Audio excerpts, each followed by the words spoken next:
Hi అండి అందరికీ. ఈరోజైతే నా పరిస్థితి చంకలో పిల్లను పెట్టుకొని ఊరంతా వెతికినట్టయితే అయింది. ఎందుకంటారా, ఈ వీడియో తీసేటప్పుడైతే నేను ఒకటి అనుకొని తీసిన. వీడియో తీస్తుంటే మధ్యలోనే చాలా ఒక 2-3 సెకండ్లు అయితే మస్తు భయపడ్డా, ఒక 10 సెకండ్స్ వరకు. ఎందుకంటే ఇవన్నీ ఒకరే అనమాట, బ్లౌజ్ పీసెస్ వచ్చేసి ఇవన్నీ ఒకరే బ్లౌజ్, అందులో మెయిన్ క్లాత్ కనిపించట్లేదు. ఇవన్నీ నిన్న నేను మా ఆయనతో తెప్పించిన లైనింగ్లో. ఆయన అసలు వెళ్ళడు సామాన్యంగా, నేనే వెళ్తా.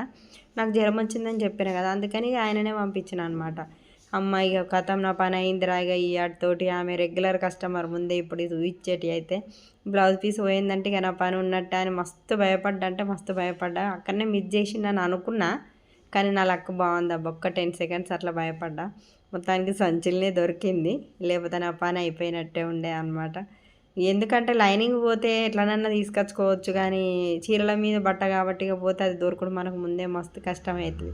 నాలుగు ఎంతమందికి అయిందో కామెంట్ చేయండి అబ్బా. నేనేదో ఒక 10 సెకండ్ నిజం ప్రామిస్ చెప్తున్నాను, మస్తు భయపడ్డా. పోయిందని అనుకుని ఇక నేను అంతే. ఇక లేదంటే మళ్ళీ ఒకసారి షాప్ కన్నా వెళ్ళి అడగొద్దామని అనుకునే వరకు మళ్ళీ సంచిలో వెతికే వరకు ఉందన్నమాట. గిట్లా అవుతుంది ఒక్కోసారి. సంకల పిల్లను పెట్టుకొని ఊరంతా ఎంకలాడిరని శాస్త్రం ఊకనే ఉట్టలే.